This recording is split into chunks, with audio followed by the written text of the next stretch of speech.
Today we're working on Ryan's Camaro, and when we painted this car, I didn't tell anybody about this, but I got a pretty good one down in this bumper, trying to get clear all up in here and then in all these pockets and things. I got a pretty good run right here. So we're gonna go over today how to fix a run and hopefully not have to repaint it.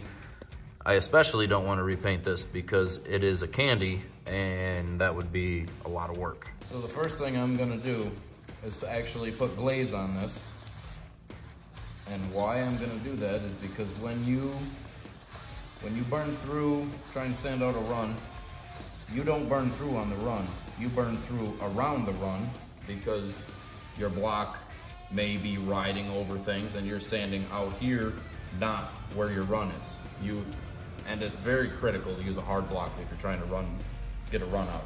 So I don't want to sand this before I put glaze on. I don't necessarily want this glaze to I'm not worried about it sticking because I'm going to sand it all off.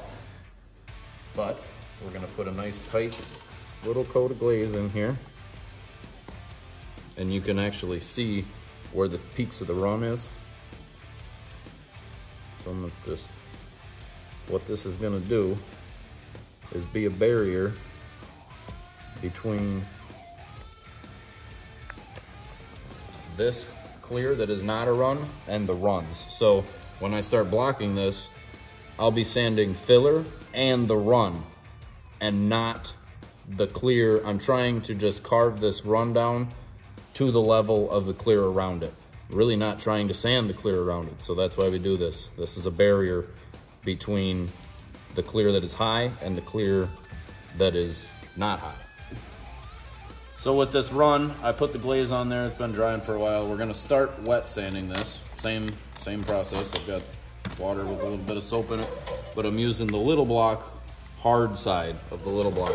And this is going to take some time.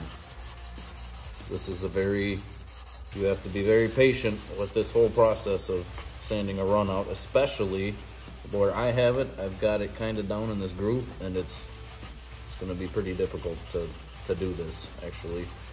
But you can see already, I'm starting to break through that glaze and hit the peaks of the runs, and that's what I want. That's why we use the glaze, so that I'm sanding the glaze, not the clear around the run.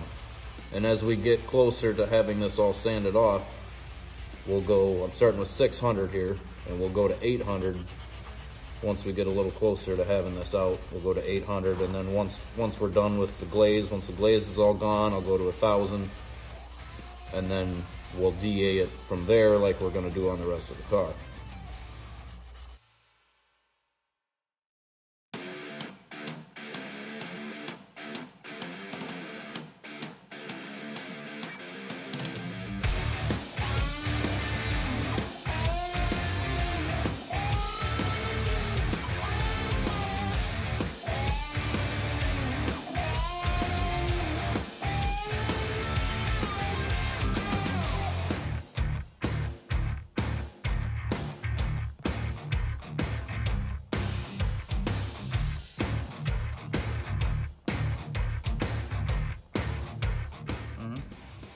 So just like that, we've got all the glaze off, and you can repeat that process if you think that you didn't get the run out all the way. You can do it again. It gets more dangerous every time you do it.